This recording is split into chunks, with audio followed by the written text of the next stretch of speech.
So in the other video, you saw me hang this radiator. It's on there nice and solid. Now we've got the fun bit, we've got to pipe it up, make the valves in. So let me show you that. First of all, you need to take the air vent and plug out, which are up here, and just make sure that there's sort of no crap in there. So I like to give it a little blow, make sure it's all right. Then we move down here and take these bungs out, like so, and the same for the bottom. These rads are actually nice and clean. Normally there's a load of iron filings in other rads that I've done, so that's nice to see. So take these out.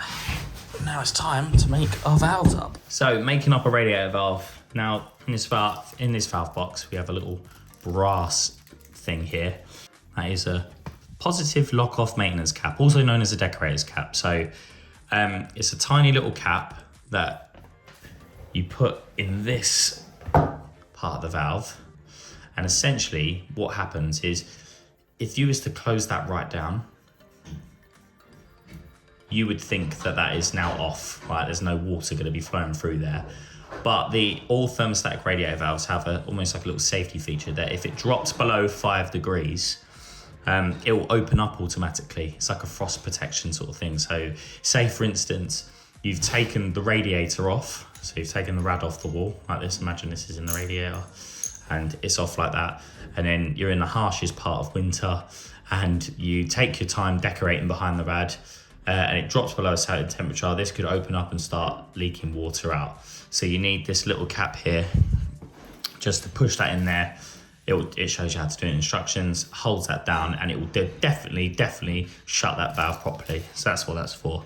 So now we've got to make the rad up. So this is where the pipe's going to be going in at the bottom here. You can compress that up. And then this part here is going to be going into the radiator.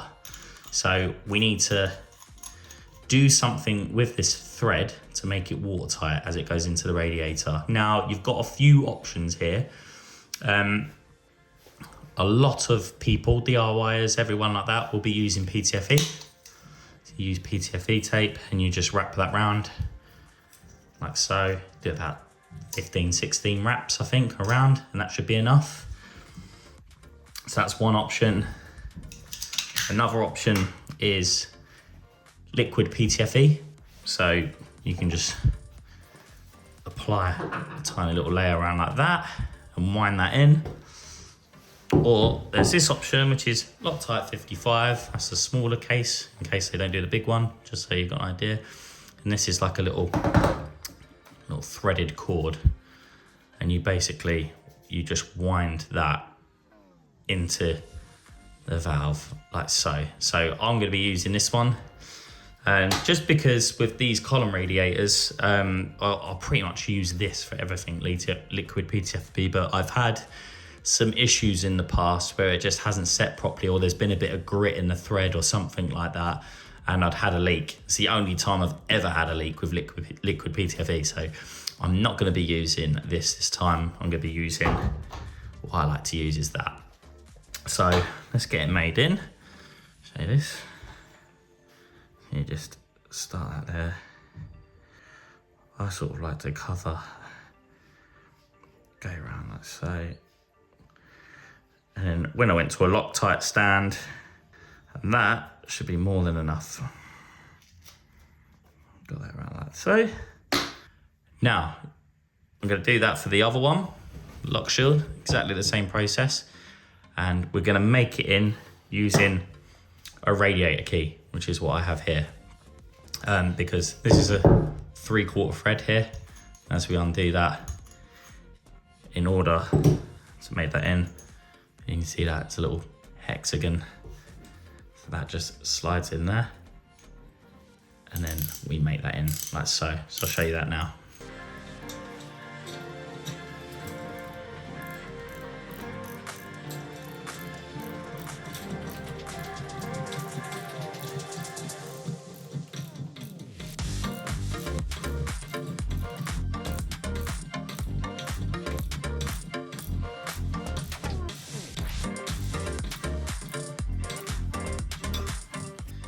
So that's that made in. That's all done, nice and tight. So this can now just thread on here like so.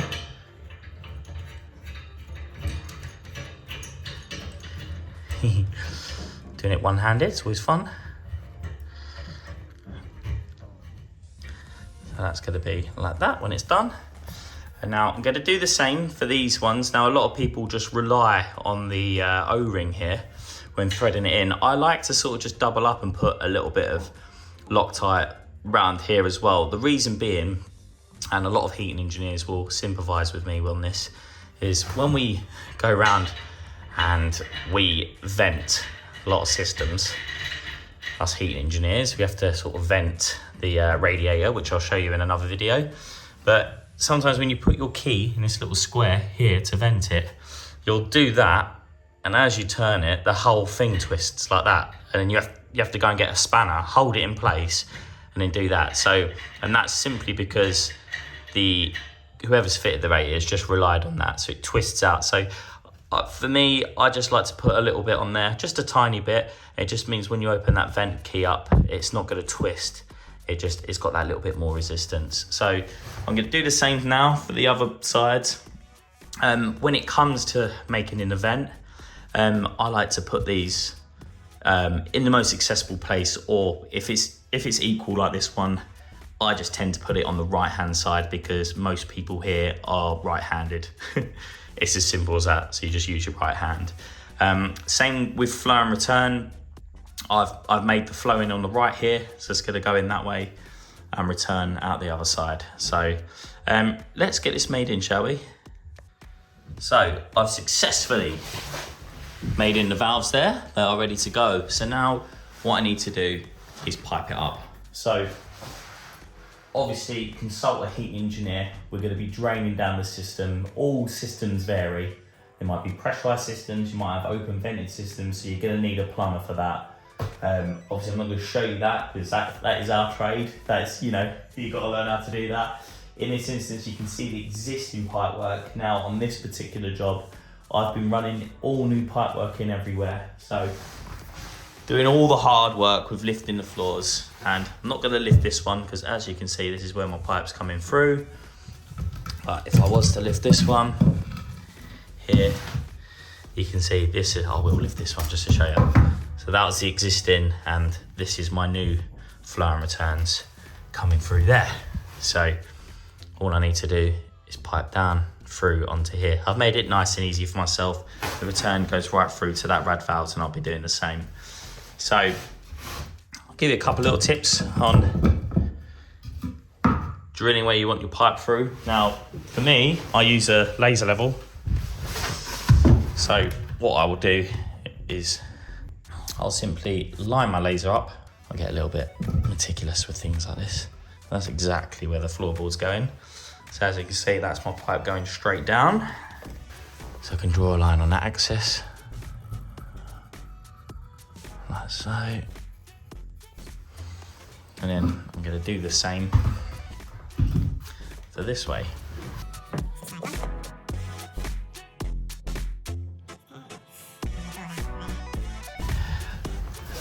And then I'm going to drill my pipe, drill the hole, slide my pipe through, and that's that. And I'll be doing that. And I'll just, as I'm doing that, I'm going to get this all piped up now. I'll just go show you what you need to do with the sleeves that go over the top. We're doing something just slightly different on this job because I've spoke to my customer and that's what they're after. So, but I'll show you all the different options in a minute.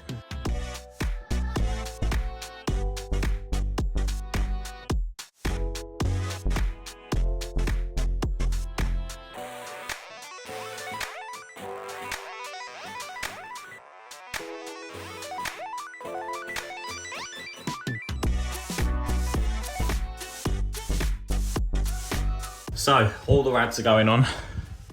Got the brackets on for that, I'm just piping that up. That rad's on, got to pipe it up though. I've got this radiator on the wall, so we've just got to pipe that up. Craig is doing a magnificent job across the hallway whilst we all walk over him like this. He's getting fucking fed up with it. So we're just getting this airing cupboard sorted, so we're converting that over. See, brilliant. Now we've ripped out the old pipework, we're just bringing a new pipework through and into the cupboard and getting that all sorted. So this radiator's done. Rob did very well in here yesterday. So all underneath for the sleeves. Obviously got a bit of hoovering up and all the rest of it, but got the nice sleeves on there. Little one here behind the door. So that's done.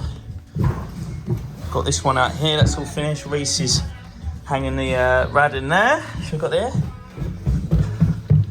We're going to try and prioritise the upstairs and get the hot and colds back on front.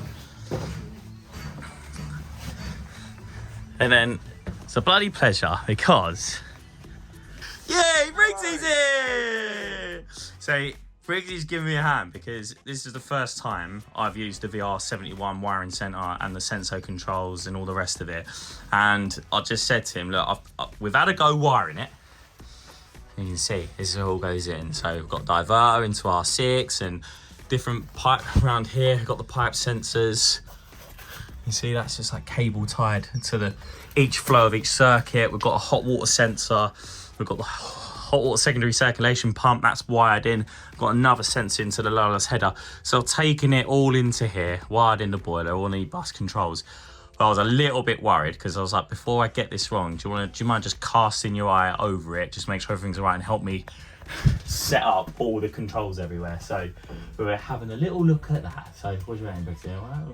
It's looking good so far, but yeah, the thing with these is they are, if you've never done these before, they are quite complicated to get your head around. Yeah. So I think what I gathered from this is it's a lot of concentration to begin with, and I think once you've done one or two, you'll be like right on it. But I would say they're not obvious. You do need to read everything and try and get your head around it. And once you do, it should all start to click into place. So hopefully it all goes well. I'm sure it'll be good, Todd. Yeah. I'm sure you've got it, mate. I'm sure you've nailed it. So I've taken the radiator back off because I remembered I'll get some screws in this back joist that's running along here. So I've pilot drilled all the floorboards. I'm just going to put some screws in there. I'm going to put some screws in here, but I'm going to take it out of this one because obviously I want to solder on there. But I thought I'd better note that quickly. Another thing to note with these radiators is a lot of column radiators, they'll come with little baffles. So you have to make sure you get your flow and returns in the right way. But this one goes right through, as you can see from Ian's torch there. Remove the torch. Hello. So you get that a little bit more option if you've got existing flow and returns. It doesn't really matter which way round you get it. So that's really, really helpful for a lot of installers. So what I've done, I've just bent that bit of pipe round and it goes into this fit. I've just pushed this in dry at the moment because I wanted to show you these. So I haven't tightened anything up yet or anything like that. So as we undo this, now this sleeve here, it will slide over the copper. So it's not something you can put on, you know, afterwards or whatever. So you have to work that out. Now, I asked my customer when it comes to these pipe collars here. Now this, you can see, so that will slide over this. So you can normally put these on here like so, like that. And then obviously, normally you would do something like that and you would cut it to the length of there and then slide over the top. Now, because my customer here doesn't know if they're having thick carpet, thin carpet downstairs, they're making the floor up. If I was to put the collars on for them in this circumstance, it would restrict it. It would, you know, they'd have to try and move these up and down and they don't know. So I spoke to my customer about it and he said, Todd, if it's okay, we'll just get rid of these. We can slide these on. So I'm going to be making this down. Obviously it'll go down further until it stops on the bend like that. And then I'm going to cut that in. And he said then they can make the carpet around it. They can do the floor and everything else like that. So it's fine. So what I'm going to do there is I'm just going to push this up. It's up fully all the way. I'm going to put a little mark under here. And I know that's where my sleeve is going to finish. So when I take that out, I'm going to slide it over. I can mark that there, cut that, put that in place, and we're good to go. So as you can see, I've slid that down so it can't go any further, which is that mark there. That's one pen mark. Slide this off. There to there, so I can line that up now. I can put my mark carefully. So I'm going to cut that and then I can put it in.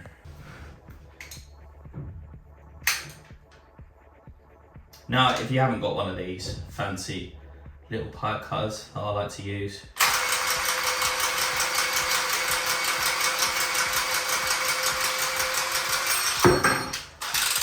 of course you can use a normal wheel cutter or a hacksaw, and obviously keep your cut end away. I've got a nice factory cut there. That's my little cut under there, and now that can slide down. I know that's going to be perfect.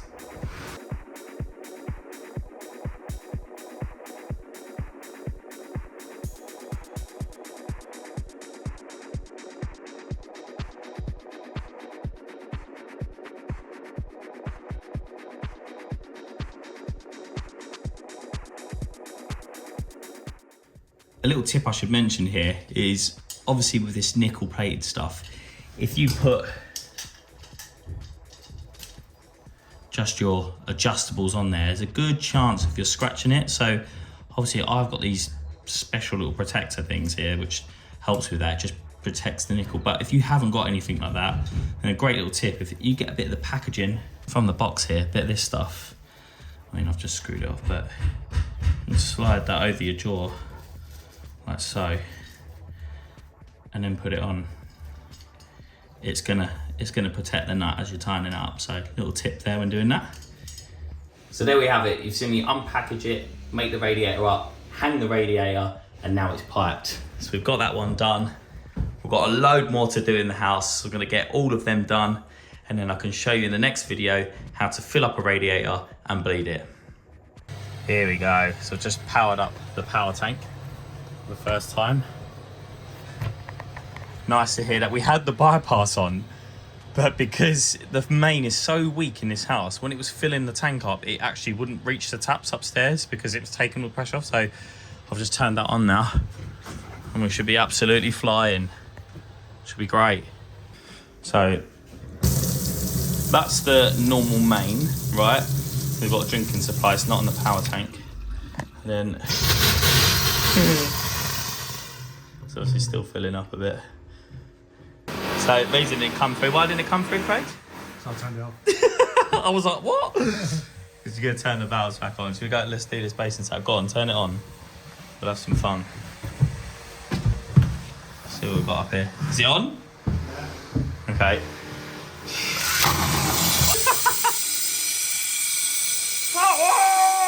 It's a coming. It's a coming.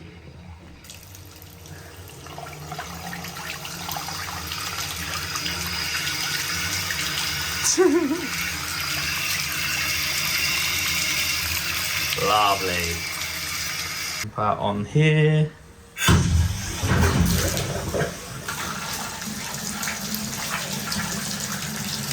That's great. Look at the flow rate on the hot there. Hard to tell through the camera, but there's a good amount of water coming through there. Massive outlet. And cold. Nice. When you open up the other outlet, you've still got loads of flow rate, see? There's a cut out there. That's it.